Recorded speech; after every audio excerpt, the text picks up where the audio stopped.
Hey guys, Jacqueline Fernandez here at the Alert Center. Thank you so much for joining me this afternoon.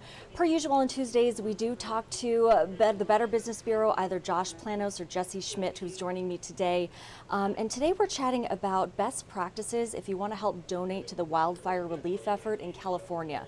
So I'm sure we've all seen the blazes. I mean, just incredible video that unfortunately we've had to report across the country regarding this issue. But let's chat with Jesse about the best ways that we can kind of help people over there. So let's introduce Jesse Schmidt to our audience. Jesse, thanks so much for joining us at the Alert Center this afternoon. My pleasure. Thank you for having me back. Of course, yeah. So, and this is a topic that, is near to dear to my heart. I used to live in California. I was born in Laguna Beach and did most of my awkward adolescence in the Central Coast, I'll say that. So just seeing familiar areas that are just charred, they're unrecognizable. So always good practice to give back, but we want to make sure we do so the right way.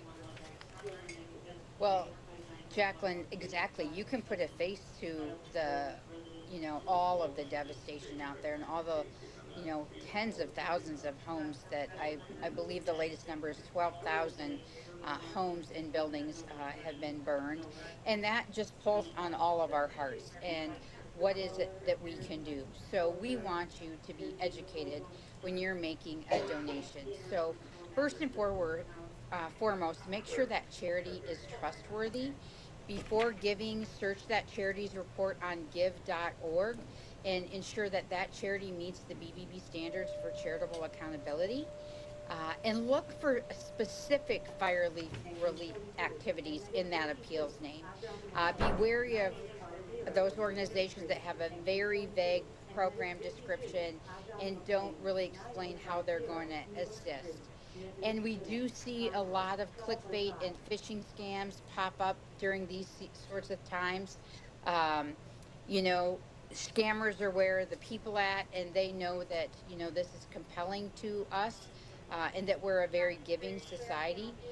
So just be very, very cautious. And we're going to say, you're going to see a lot of crowdfunding requests out there right now.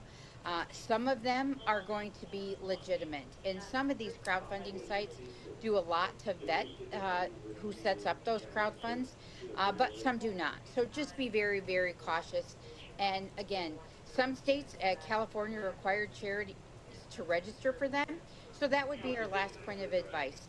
Check them out online.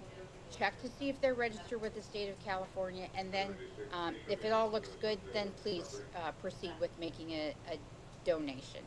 Yeah, and Jesse, I do want to show our audience the BBB's website. So again, you guys have this all laid out very clearly for us. It's bbb.org right here. And then something I wanted to take note of, just insurance. I mean, when we talk about these disasters, oftentimes people don't really know their insurance policy.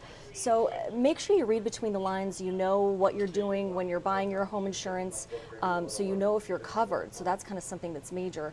And then after that fire, making that insurance claim right. And then this one, of course, finding your pets. There was a wonderful story that aired last night on NBC News just about this man who was reunited with his pet. So can we chat about that in some detail this afternoon? Oh gosh, absolutely. I saw the story you're referencing, and again, there are thousands of pets that are displaced. Many have found their ways to some shelters, some just, wandering around. And again, so if you're compelled to donate because you love animals, do what you can to support those organizations that are giving pet relief. But again, you can navigate to that through our website, to give.org, to find those organizations that are boots on the ground, trying to reunite families with their pets, trying to get pets into people's hands that will foster them. A lot of resources out on give.org and on bbb.org. Please go there and take a look.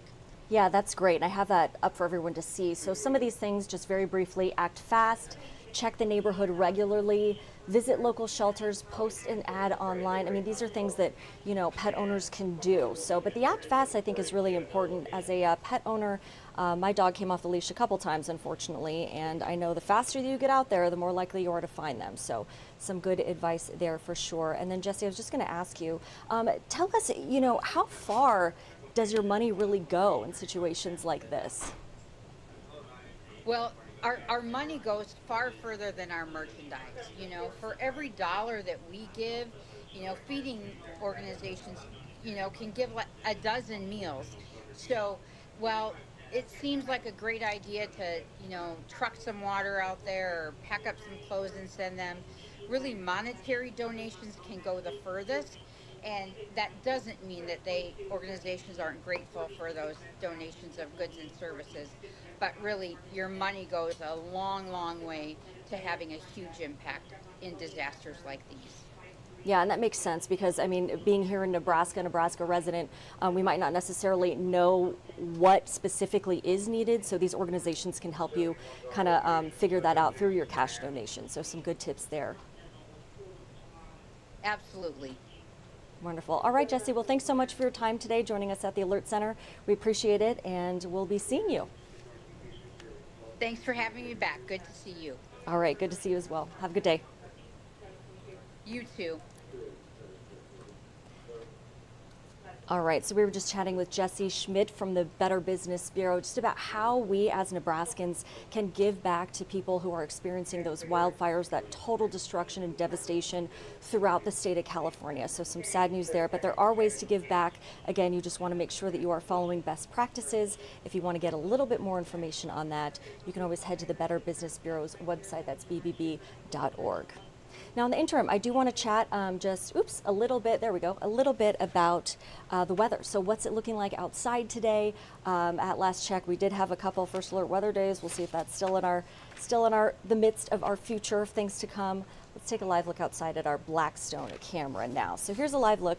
It looks absolutely gorgeous out there, okay? But this is not wear your shorts and flip-flops kind of weather, okay? Today, mostly sunny though. Senior Chief Meteorologist Rusty Lord says expect a high of 18. So yeah, I wouldn't want to be walking around barefoot out there in flip-flops or, pretending like sun equals warmth, because clearly we all know that is not the case here in Omaha. So taking a look from our first national camera now as we head into the forecast for this evening. So here's a look at the stadium. It looks beautiful out there. Tonight, increasing clouds, a low of 11.